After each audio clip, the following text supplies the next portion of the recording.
Nous écoutons la catéchèse du pape François à Rome le 19 mai 2021, précédée de la lecture d'un passage de l'Évangile selon saint Matthieu, chapitre 21, versets 34 à 36. Tenez-vous sur vos gardes, de crainte que votre cœur ne s'alourdisse dans les beuveries, l'ivresse et les soucis de la vie, et que ce jour-là ne tombe sur vous à l'improviste comme un filet. Il s'abattra en effet sur tous les habitants de la terre entière. Restez éveillés et priez en tout temps.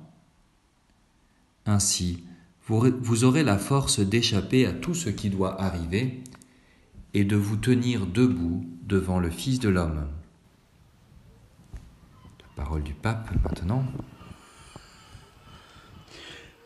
Cari fratelli e sorelle, buongiorno. Chers frères et sœurs, bonjour.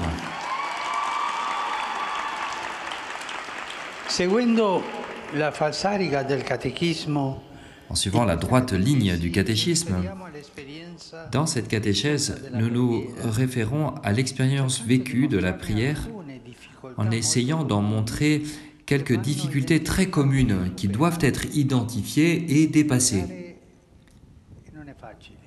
Prier n'est pas facile.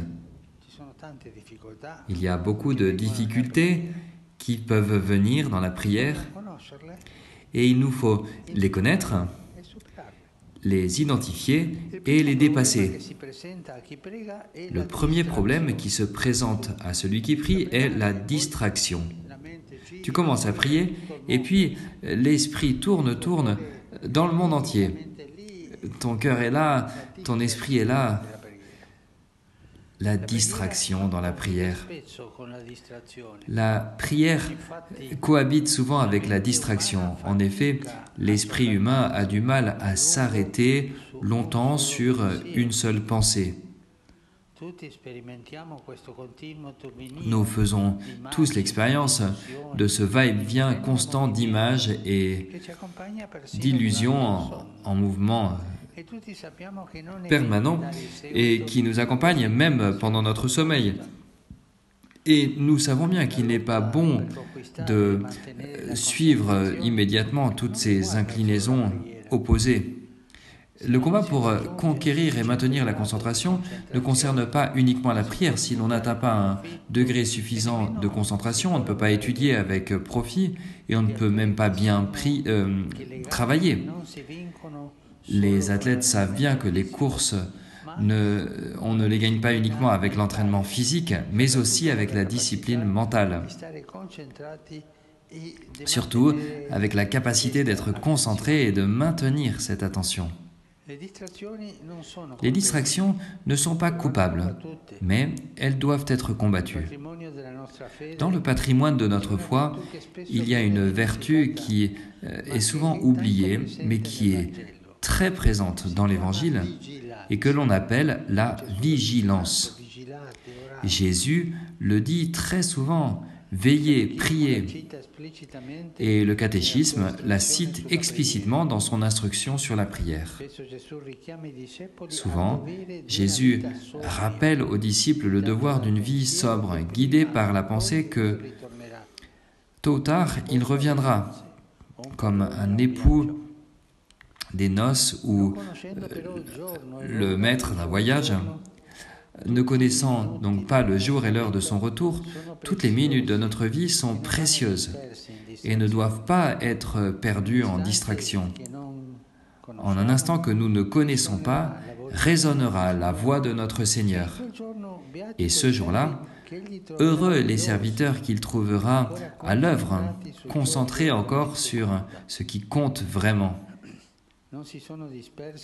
Ils ne se sont pas dispersés en suivant tout ce qui les attirait, qui se présentait à leur esprit, mais ils ont cherché à marcher sur le bon chemin, en faisant le bien, en accomplissant leur propre devoir. Voici la distraction. C'est l'imagination qui tourne et qui tourne. Sainte Thérèse appelait cette imagination qui tourne et tourne dans la prière la folle de la maison. comme une folle qui te fait tourner, tourner. Et il nous faut l'arrêter et l'immobiliser avec attention. C'est un discours différent que mérite le temps de l'aridité. Le catéchisme le décrit de la manière suivante. Le cœur est sevré, sans goût pour les pensées, souvenirs et sentiments, même spirituels. C'est le moment de la foi pure qui se tient fidèlement avec Jésus dans l'agonie et au tombeau. L'aridité nous fait penser au vendredi saint, à la nuit et au samedi saint toute la journée. Jésus n'est pas là. Il est au tombeau, Jésus est mort, nous sommes seuls. Et c'est la pensée mère de l'aridité. Souvent, nous ne savons pas quelles sont les raisons de l'aridité. Elle peut dépendre de nous-mêmes, elle peut dépendre de nous-mêmes, mais aussi de Dieu, qui parfois permet certaines situations de notre vie extérieure ou intérieure. Parfois, ça peut être un mal de tête, un mal de ventre, qui t'empêche d'entrer dans la prière.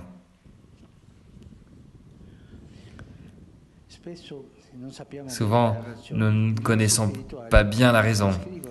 Les maîtres spirituels décrivent l'expérience de la foi comme une alternance constante de temps de consolation et de désolation. Des moments où tout est facile, alors que d'autres sont marqués par un plus grand poids.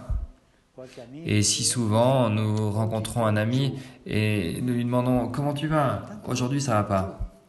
Et parfois, oui, ça ne va pas.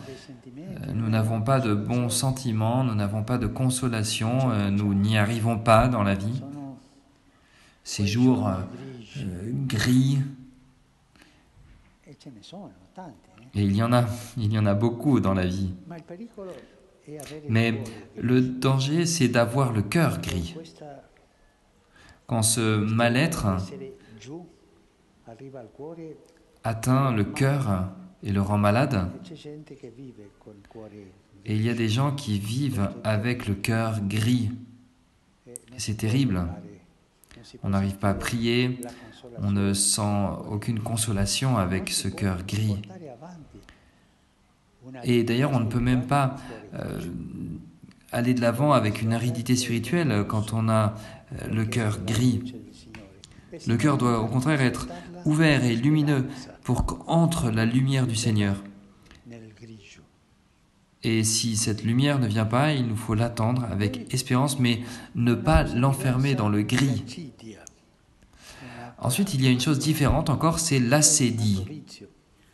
Un autre défait, un autre vice, qui est une tentation réelle et propre contre la prière, et plus en général contre la vie chrétienne. L'assédie est une forme de dépression due au relâchement de l'ascèse, à la baisse de la vigilance, à la négligence du cœur.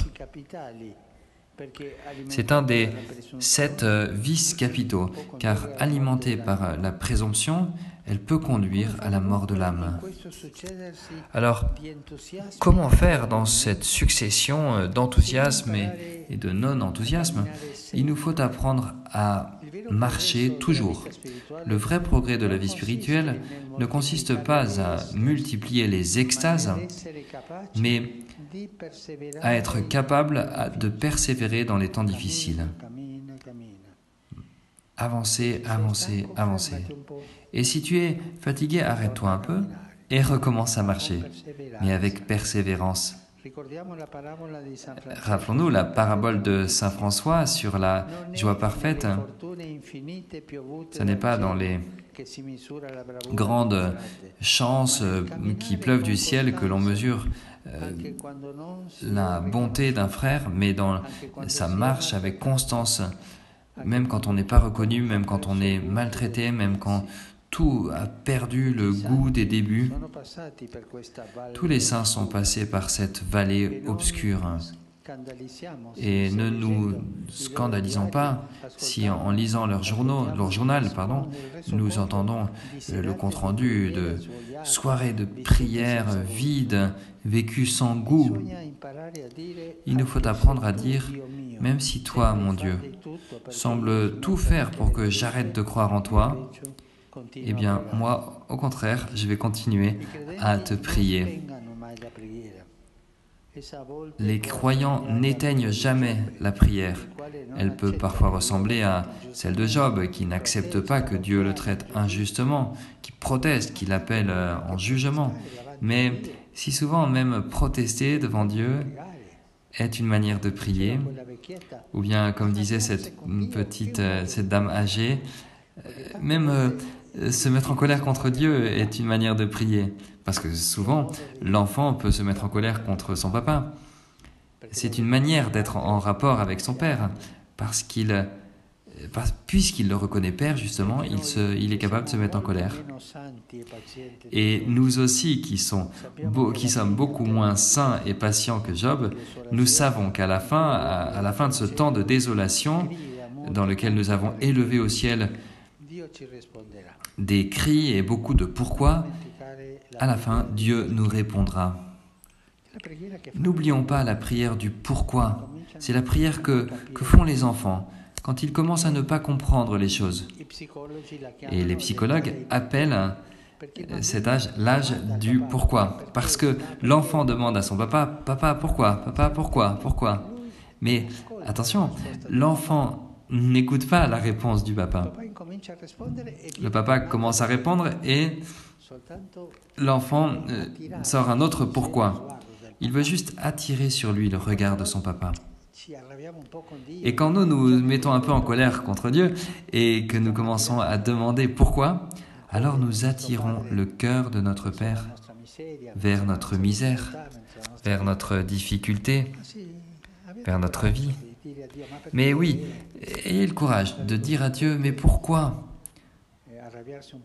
Car cela peut faire un peu de bien de se mettre en colère parfois, car ça nous fait réveiller ce rapport de fils au père, de fille à un père, ce rapport que nous devons avoir avec Dieu.